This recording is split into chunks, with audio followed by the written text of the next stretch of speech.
What would you think if I told you that the most transformative thing a woman can do is not speak, not argue, not leave, but simply stop being available to the man who has never truly seen her?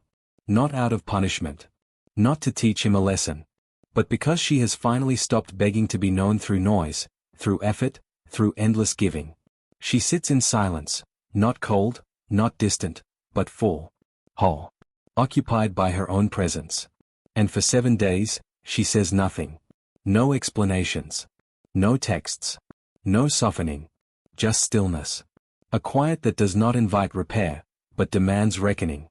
And on the 7th day, something in him breaks open, not with anger, not with panic, but with a grief so deep it feels ancient. Because for the first time, he sees her. Not her body. Not her smile. Not the version of her that soothes his ego.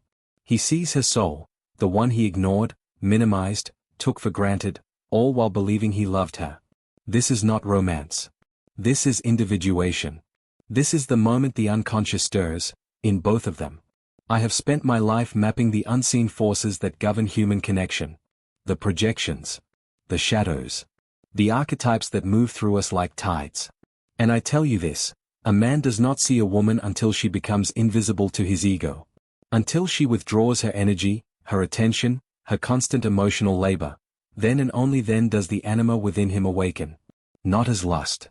Not as longing. But as recognition.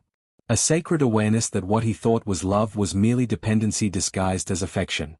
She did not leave. She did not scream. She did not cry. She simply stopped performing. And in that silence, the mask slipped. Because most men are not taught to value presence. They are taught to value utility. The woman who listens. Who fixes. Who reassures. Who makes them feel like a man. And so they confuse need with love. They believe they are adoring her when in truth, they are using her to fill the hollow place left by an absent father, an overbearing mother, a childhood where love was earned, not given. But when she stops, when she ceases to reflect his worth back at him, he is cast into darkness. Not hers. His. The unconscious does not lie. It waits. And in the absence of her voice, it speaks. At first, he tells himself he's fine. He's busy. He doesn't need constant contact. He messages a friend, she's just being dramatic. But by day 3, the silence in his chest grows louder than any argument. He finds himself staring at her photo, not with desire, but with confusion. Who is she, really? Not the woman who laughed at his jokes, who defended him, who held him when he failed. But the one beneath, the one with shadows, with fire, with dreams he never asked about. By day 5, he begins to dream of her, not in passion, but in stillness. Standing by water. Looking into the distance. Not needing him. Not even seeing him. And he wakes with an ache so deep it cannot be named. This is not love yet. This is awakening. And it is brutal. Because to see her soul, he must first admit he never saw it before. That he loved a version of her that served him, not the woman who exists beyond his needs. You've felt this, haven't you? The exhaustion of being seen only for what you do, not who you are. The loneliness of being close to someone who calls you mine, but has never truly met you. The slow realization that no amount of giving will make someone see you, if they are not ready to look. And so you stop. Not to punish. Not to win. But to be. And in that being, you become dangerous. Not because you are angry. Because you are whole. And when a man finally sees that wholeness, not through words, but through your absence, something ancient in him stirs. The anima rises. Not as fantasy. Not as desire. But as reverence. And for the first time, he does not want to possess you. He wants to know you. But it may be too late. Because the woman who has tasted her own silence no longer needs to be seen by him. To know she exists. The silence was not empty. It was full, thick with the weight of all that had never been spoken. All the way she had bent herself into shapes to fit his comfort, all the parts of her she buried because they were too much, too deep, too intense, too still, too free. For 7 days, she did not fill the space. She did not reach. She did not soften. She allowed the quiet to grow, like a sacred boundary, and within it, she returned to herself. Not as a wife, not as a lover, not as the one who calms his storms, but as a woman with a soul that does not require his recognition to be real. And in that absence, something in him began to unravel. Not dramatically. Not with panic or pleading. But inwardly, where the psyche lives, where the ego is built on invisible pillars of performance and control. On the third day, he found himself staring at the chair she usually sat in, as if expecting her voice to fill the room. On the fifth, he opened an old journal of hers, one she had left behind, and read a single line that stopped his breath. I am not here to make him feel like a man. I am here to become myself. He read it again. And again. As if the words could unlock a door he had spent his life guarding. This is not sentimentality. This is psychological necessity. Because the unconscious does not respond to words. It responds to energy. To truth. To the quiet revolution of a woman who stops negotiating her existence. When she withdraws her presence, not as revenge, but as reclamation, she creates a vacuum. And nature, as well as the psyche, abhors a vacuum. So something must rise to fill it. In most men, it is panic. In the rare few, it is awakening. He does not miss her body. He misses the illusion that he ever truly knew her. Because to know a soul requires stillness. Requires surrender. Requires the courage to stop performing and simply be beside her. And he had never done that. He had always been trying to fix, to lead, to impress, to protect, all noble masks for the same fear. What if I'm not enough when I do nothing? And so he turned her into a mirror, reflecting back his strength, his worth, his identity. But a mirror does not have a soul. And when she stopped reflecting, he realized, he had never seen the woman behind the glass. This is the moment Carl Jung called the confrontation with the anima, not as a fantasy, not as a muse, but as a living, breathing force of depth, mystery, and autonomy. The anima does not appear in passion. She appears in crisis. In silence. In the collapse of the ego's illusion that it can control love. And when she rises, not in her, but in him, she does not bring comfort. She brings disorientation. Dreams of water. Moods that come from nowhere. A sudden sensitivity to beauty. A grief for no clear reason. These are not signs of weakness. They are signs of the soul stirring after years of dormancy. And it was triggered by 7 days of silence. Not a tactic. Not a game. But a boundary. A woman finally saying, without words, I am not here for you. I am here for me. Most women do not reach this point. Most women fight. They cry. They explain. They beg to be seen. But the woman who goes silent has already died, symbolically. She has descended into her shadow. She has faced the terror of being unloved, unwanted, alone. And she has risen, not healed, but transformed. And when she returns to the surface, she does not need his attention to validate her existence. And that is what breaks him open. Because love that depends on performance cannot survive in the presence of wholeness. It collapses, not because it was weak, but because it was never real. And if he does not flee back to distraction, to work, to another woman, to noise, then on the 7th day, he does not come to her with promises. He comes with a question, whispered like a prayer. Who are you, when you're not trying to be loved by me? Not to fix. Not to win. But to know. And if she answers, it will not be with words. It will be with presence. With the quiet power of a woman who has stopped shrinking. A woman who no longer needs to be chosen, because she has already chosen herself. The question hung in the air, not spoken, but felt, like the first breath after drowning. Who are you, when you're not trying to be loved by me? It was not a plea. It was not a strategy.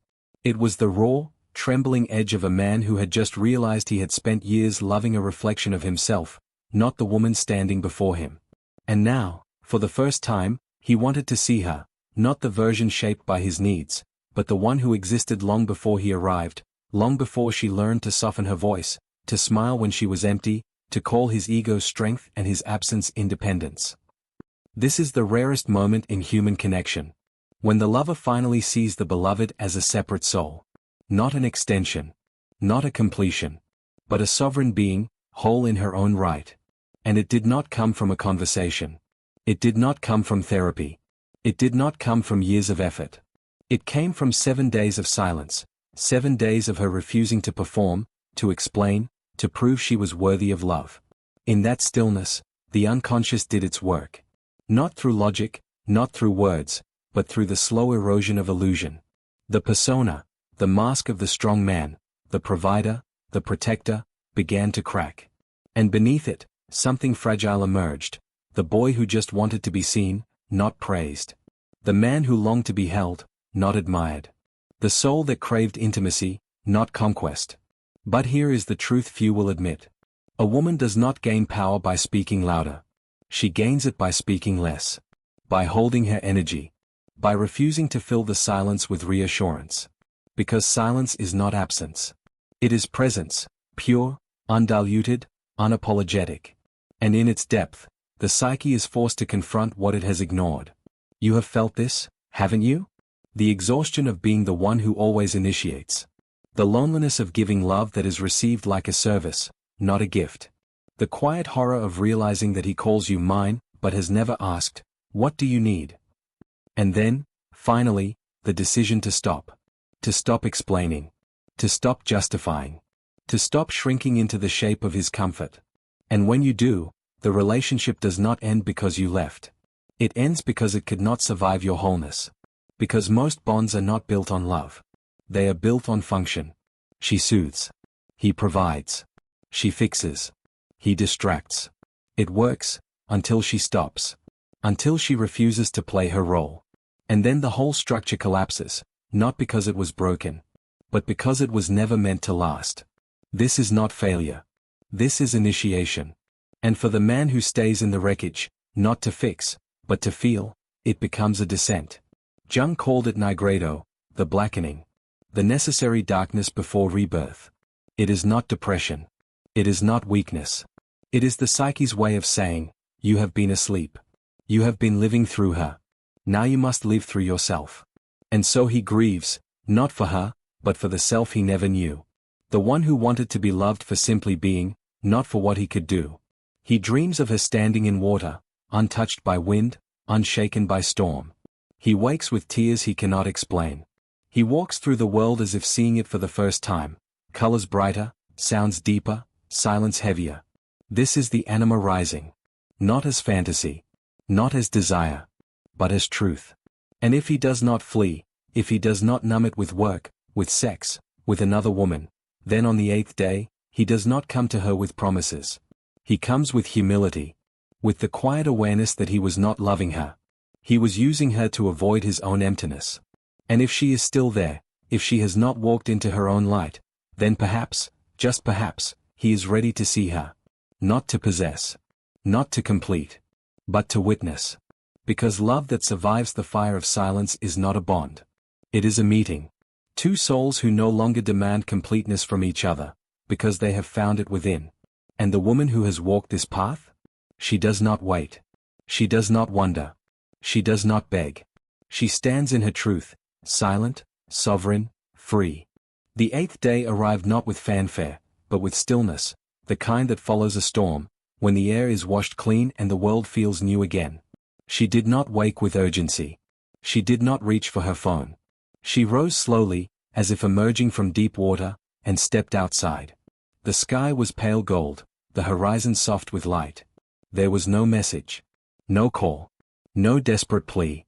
And yet, she knew, something had shifted. Not because he had changed, but because she had stopped moving. In her silence, the universe recalibrated. The imbalance of energy, the endless giving, the invisible labor of holding him together, it had all ceased. And in that cessation, a new order formed. This is the final stage of feminine power. Not defiance. Not withdrawal. But sovereignty, the quiet, unshakable knowing that your existence does not require his recognition to be valid. And when a woman reaches this place, she becomes a threshold. Not a destination. Not a prize. But a sacred boundary between the old way of relating and the new. And only those who have faced their own emptiness, who have sat in the silence of their own making, are allowed to cross. He did not come with flowers.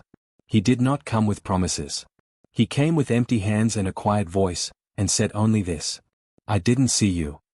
Not I'm sorry. Not I'll change. But the raw, unadorned truth, I didn't see you. And in that admission, simple, devastating, real, something deeper than love began to form.